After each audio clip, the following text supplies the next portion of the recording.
Senior नेता मुख्तार अब्बास नकवी जी हमारे साथ में बातचीत करने के लिए। सर, अमेरिका और ईरान के बीच जो लंबे समय से युद्ध चल रहा था, अब विराम की तरफ बढ़ रहा है। देखिए, मैं मानता हूँ ये शुभ समाचार है, और न केवल मेरे मुल्क के लिए बल्कि संपूर्ण मानवता के लिए और पूरे विश्व के लिए। क्योंकि जो है वो धैर्य और शांति सबसे बड़ी योद्धा है। और जो टेम्परेरी जंग होती है वो परमानेंट ज़ख्म देती है। ये बात हिरोशिमा और नागासाकी एक जीवंत उदाहरण है। और जहाँ तक सवाल है, मैं तो शुरू से कहता रहा कि जो है वो रात भर का है मेहमा अंधेरा, किसके रोके रुका है सवेरा। तो इसलिए जो है वो जंग जो है वो ख़त्म होने का जो समाचार है वो शुभ है, और मैं मानता हूँ ये संपूर्ण मानवता के लिए बहुत बेहतर है और अच्छा है। दूसरा एक महत्वपूर्ण मुद्दा है सर। उत्तर प्रदेश में ये कहा है ओवैसी साहब ने कि उत्तर प्रदेश में बीजेपी को हराने के लिए अब वो अलायंस के लिए तैयार हैं, जबकि राम गोपाल यादव ने कहा है कि कोई भी बीजेपी को जो हरा सकता है उसका स्वागत। अब घूमे अलायंस करने दें, देखते हैं किससे अलायंस होगा उनका।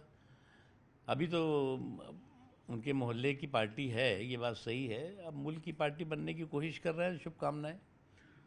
जावेद अली हैं सपा के सांसद, उन्होंने मुरादाबाद में कहा है जो बहुसंख्यक उनके लिए जहर का उपयोग किया है उन्होंने। देखो, ऐसा है कि भारत में जो बहुसंख्यक हैं, उनकी जो सहिष्णुता है वो उनका डीएनए है, पंथ निरपेक्षता उनका डीएनए है।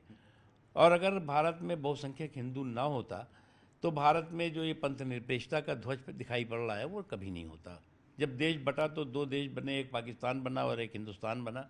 पाकिस्तान ने अपने देश में इस्लामिक झंडा, कट्टरवाद का झंडा फहराया, और भारत ने सहिष्णुता और पंथ निरपेक्षता का। तो इस बात को समझना चाहिए जो लोग कि बहुसंख्यकों के प्रति जो जो है वो इस तरह का दुष्प्रचार करते हैं, इस तरह की जो है असहिष्णुता और स्पृश्यता का माहौल बनाने की कोशिश करते हैं। सर, पश्चिम बंगाल में टीएमसी दो फाड़ में होती हुई पूरी तरीके से वो तो दिख ही रही है। 20 सांसद अलग हो गए और एक नई पार्टी में उन्होंने विलय कर लिया अपने आप को। देखो, ऐसा है कि जनादेश की जो लोग लंपट लिंचिंग में लगे हुए थे, तो जनादेश की लंपट लिंचिंग करने वालों के लिए जो टीएमसी का हशर है हो रहा है वो सबक और संदेश है।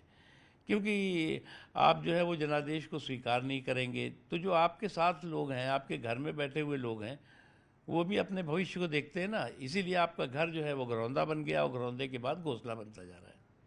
शुक्रिया हमसे बात करने के लिए।